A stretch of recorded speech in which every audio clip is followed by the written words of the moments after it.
गोद लिया बेटा। महिमा, अब भी समय है, ज्यादा देर नहीं हुई है। वंश को चलाने के लिए लड़का ही जरूरी होता है। लड़कियों का क्या है, वो तो पराया धन होती है। एक ना एक दिन तेरी बेटी दृष्टि भी अपने ससुराल चली जाएगी। फिर बुढ़ापे में कौन तुम्हारा सहारा बनेगा, कभी सोचा है तुमने? मम्मी जी, मैं आपकी बात समझ रही हूँ, लेकिन किसी दूसरे के बेटे को हम कैसे अपना लें भला? जिस किसी भी बच्चे को हम गोद लेंगे उसकी रगों में तो किसी दूसरे का ही खून होगा ना, और मैं दूसरे के बच्चे को पाल नहीं सकती। हाँ माँ, महिमा ठीक कह रही है। वैसे भी दृष्टि अब 8 साल की हो चुकी है, सब समझने लगी है वो भी। अगर हम बच्चा गोद ले भी लेते हैं तो हो सकता है कि कल को वो भी उस बच्चे को एक्सेप्ट ना कर पाए। अरे वो सब तुम समय पर छोड़ दो, समय के साथ साथ उसे भी सब समझ में आ जाएगा। वसुंधरा अपनी बेटी बहू को रोजाना यही बात बोलती, जिसे गिरीश और महिमा नजरअंदाज करते रहते। फिर एक दिन, तुम लोगों को पता है वो जो हमारे पड़ोस में विमला रहती थी ना, जिसकी सिर्फ 2 बेटियां थी, आज उसकी बंद कमरे में लाश मिली है। जानती हो, उसकी सास ने भी उसे समझाने की बहुत कोशिश की थी कि किसी लड़के को गोद ले आए, लेकिन उसने अपनी सास की एक ना सुनी। और देखो, आज कंधा देने वाला भी कोई नहीं। वसुंधरा की इन बातों का गिरीश और महिमा पर इतना ज्यादा असर पड़ता है कि वो तुरंत ही बच्चे को गोद लेने का फैसला कर लेते हैं। तकरीबन 3 घंटे की प्रक्रिया के बाद गिरीश 6 साल के हर्ष को संग लेकर घर पहुंचता है। आप यही चाहती थी ना माँ कि हम एक लड़के को गोद ले आए? तो देखिए, ये रहा हमारा हर्ष। ये तो तुमने बहुत अच्छा किया बेटा। अब एक काम करते हैं, कल कुछ पंडितों को बुलाकर इसका शुद्धिकरण करा देते हैं। शुद्धिकरण? ये क्या होता है? अरे बेटा, अभी तेरी रगों में किसी और का खून है, जिसके बारे में हमें कोई खोज खबर भी नहीं है, इसीलिए तू अशुद्ध है। कल जब तेरा शुद्धिकरण हो जाएगा, तब तो इस घर का वारिस बन जाएगा। तो क्या कल आप इंजेक्शन लगाकर मेरे शरीर से खून निकाल लेंगे? अरे ना ना बेटा, ऐसा कुछ नहीं होगा। हाँ, मुझे पता है ऐसा ही होगा। मैंने पढ़ा था, खून की शुद्धिकरण को डायलिसिस कहते हैं। इसके जरिए जो हमारे शरीर में गंदा खून होता है वो निकाल देते हैं। आप लोग भी कल मेरे साथ यही करोगे ना? हर्ष के मुंह से इतनी छोटी सी उम्र में इतनी बड़ी बड़ी बातें सुनकर सभी दंग रह जाते हैं। आप कहां से लाए हो इस बच्चे को जो इस उम्र में इतनी बड़ी बड़ी बातें कर रहा है? कहा था ना कोई मासूम सा बच्चा लाना। महिमा, यह अभी सिर्फ 6 साल का है। अगर मैं इससे भी छोटा बच्चा लाता तो तुम्हें पता ही है छोटे बच्चों के साथ कितनी दिक्कतें होती हैं। हाँ, लेकिन आपको एक यही बच्चा मिला जो इस उम्र में इतना कुछ समझता है। उससे तो आगे भगवान ही बचाए। मैं दृष्टि के पास जा रही हूँ, आप संभालिए इस शैतान को। अगले दिन पंडित को बुलाकर शुद्धिकरण की पूजा भी करा दी जाती है, लेकिन उसके बाद भी घर का कोई भी सदस्य उसे अपना नहीं पाता। वो घर में सजावट के लिए पड़ी किसी चीज की तरह था। इसी तरह 1 साल बीत जाता है।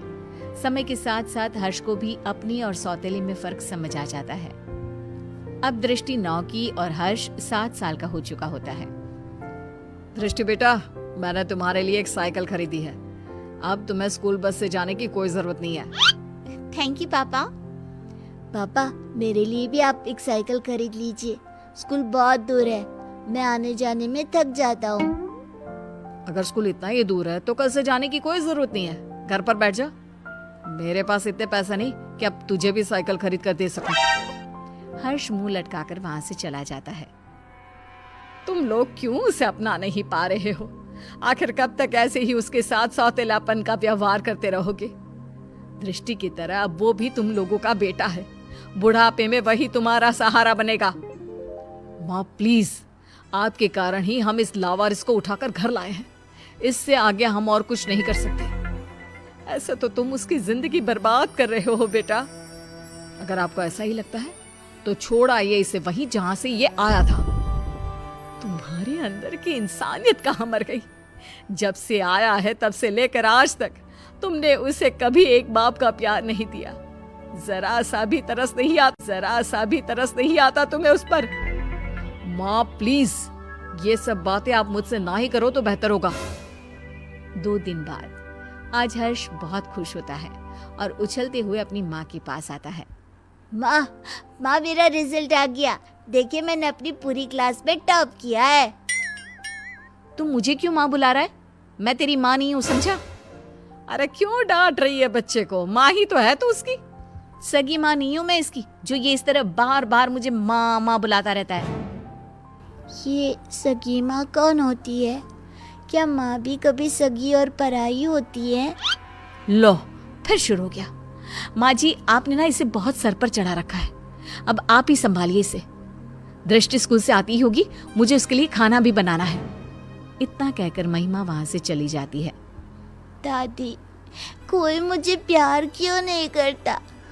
सब दीदी से ही क्यों प्यार करते हैं? अरे ना ना बेटा, ऐसी कोई बात नहीं है। दृष्टि बड़ी है ना, इसलिए बस सबको उसकी फिक्र लगी रहती है। फिक्र और प्यार दोनों में अंतर होता है दादी। मम्मी पापा ना तो मेरी फिक्र करते हैं और ना ही मुझसे प्यार। 7 साल के बच्चे की ये बातें सुनकर वसुंधरा खामोश खड़ी रह जाती है। उसे समझ में नहीं आता कि वो बोले भी तो क्या।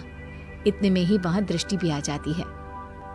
मम्मी पापा मुझसे प्यार इसलिए करते हैं क्योंकि मैं उनकी सगी बेटी हूँ, और तुम्हें तो वो अनाथालय से उठाकर लाए हैं। दृष्टि, कितनी बार समझाया है, इस तरह बात नहीं करते। छोटा भाई है वो तुम्हारा। ये मेरा कोई भाई भाई नहीं है। दीदी, मैं आपका सगा भाई नहीं हूँ, तो मेरा भी तो आप लोगों से कोई खून का रिश्ता नहीं है। उसके बाद भी जब मैं आप लोगों का स्वीकार कर सकता हूँ, तो आप लोग क्यों नहीं अपना रहे मुझे? शोर सुनकर गिरीश और महिमा भी बाहर आते हैं। इतना शोर क्यों हो रहा है यहाँ? क्या चल रहा है ये सब? देखिए ना पापा इस लड़की को। क्यों रे हर्ष, आप कौन सा ज्ञान झाड़ रहा है तू? मैंने तो बस छोटा सा सवाल ही पूछा था दीदी से। अगर उनके लिए मैं कोई गैर हूँ, तो आप कौन से मेरे सगे हैं? उसके बाद भी जब मैं आपको अपने जन्मदाता की जगह दे सकता हूँ, तो आप लोग ऐसा क्यों नहीं कर सकते? हर्ष के इन सवालों से पूरे घर में सन्नाटा छा जाता है। वसुंधरा अपने आंसू पोंछते हुए गिरीश और महिमा से सवाल करती है। अब क्यों चुप हो तुम लोग? जवाब दो ना इस बच्चे के सवाल का। हर्ष के सवालों का किसी के पास कोई जवाब नहीं होता। गिरीश और महिमा बिना कुछ बोले अपने रूम की तरफ चले जाते हैं। ये लड़का तो जरूरत से ज्यादा ही तेज है। कहीं हमने इसे गोद लेकर कोई गलती तो नहीं कर दी? अगर ऐसा ही रहा तब तो ये हमारी बेटी का हक छीन लेगा और पूरी प्रॉपर्टी हड़प लेगा। तुम सही बोल रही हो महिमा। हमें जल्दी से इस लड़के का कुछ करना होगा। ये हमारी बेटी के लिए खतरा हो सकता है। अगले दिन, हर्ष बेटा कहाँ हो? चलो आज हम तुम्हें कहीं बाहर घुमाने ले चलते हैं। सच में माँ, हम घूमने जा रहे हैं? हाँ बेटा, अब जल्दी से तैयार होकर आ जाओ। हर्ष भागते हुए अपने रूम में तैयार होने जाता है। थोड़ी देर बाद वो तैयार होकर बाहर आता है, जहाँ गिरीश और महिमा उसका इंतजार कर रहे होते हैं।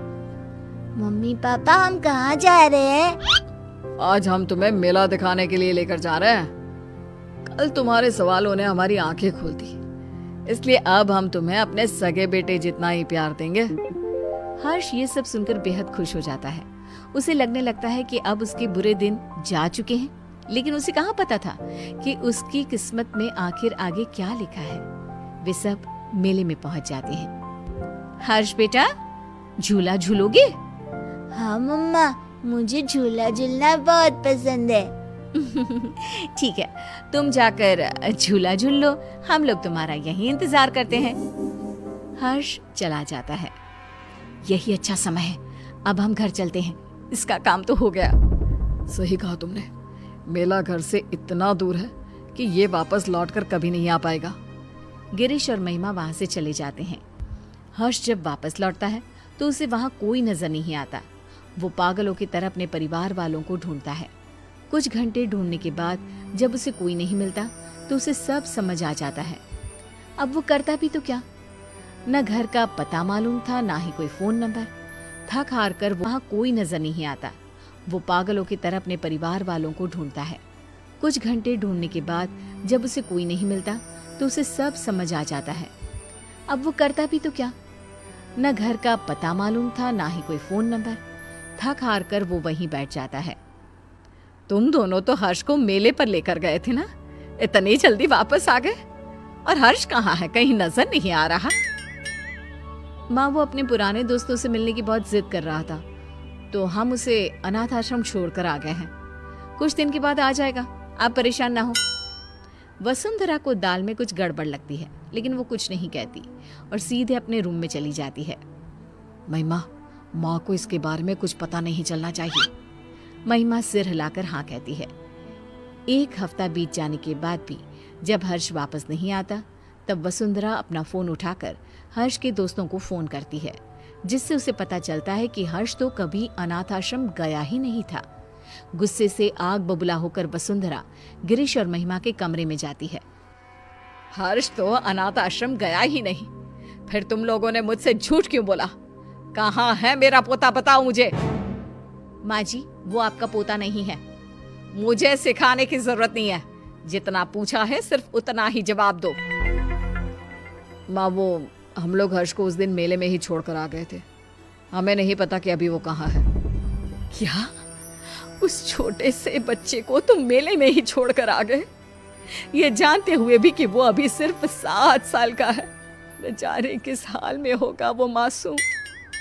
तो और क्या करते मम्मी जी, उसका ठेका थोड़ी ना ले रखा है हमने। हम क्यों भला किसी और के बेटे के लिए अपनी बेटी का हक मारे। इस घर, परिवार और हमारे प्यार पर सिर्फ दृष्टि का हक है। अगर ऐसी ही बात है तो मैं तुम्हें याद दिला देती हूँ कि तुम भी कोई मेरे सगे बेटे नहीं हो। ऐसे ही किसी अनाथ आश्रम से मैं तुझे लेकर आई थी। अगर उस समय मैं भी यही करती तो आज तुम भी दर दर की ठोकरें खा रहे होते।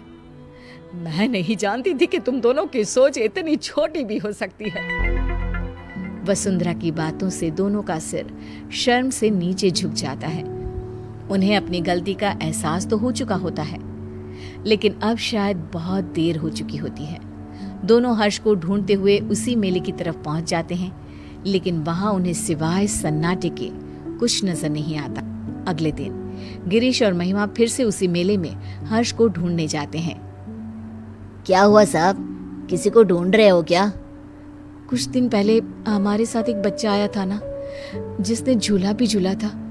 आपने उसके बाद से कहीं देखा उसे? नहीं, उसके बाद मैंने उसे देखा तो नहीं, लेकिन उस दिन बहुत रो रहा था बेचारा। रात तक यहीं बैठकर रोता रहा, फिर अचानक न जाने कहाँ गायब हो गया। गिरीश और महिमा आगे बढ़ते हुए फिर किसी से पूछते हैं। आप जिस बच्चे को ढूंढ रहे हो ना, वो तो 2 दिन पहले ही मर चुका है। बेचारा पिछले कई दिनों से यहाँ रोज आकर अपने मम्मी पापा को ढूंढता था। कई दिनों से कुछ खाया भी नहीं था उसने। फिर एक दिन एक्सीडेंट में उसकी मौत हो गई। 7 साल की मासूम की मौत के बारे में सुनकर गिरीश और महिमा के पैरों तले जमीन खिसक जाती है। उनकी घटिया सोच आज एक मासूम की मौत की वजह बन चुकी थी। क्या गिरीश और महिमा का एक 7 साल के बच्चे को लेकर ऐसा बर्ताव उचित था? गोद लिए हुए बच्चे को अपनाने के बाद भी आखिर क्यों उन पर सौतेले और अनाथ होने का टैग लगा दिया जाता है? क्या सिर्फ खून के रिश्ते ही रिश्ते होते हैं? दिलों के रिश्तों का कोई वजूद नहीं होता?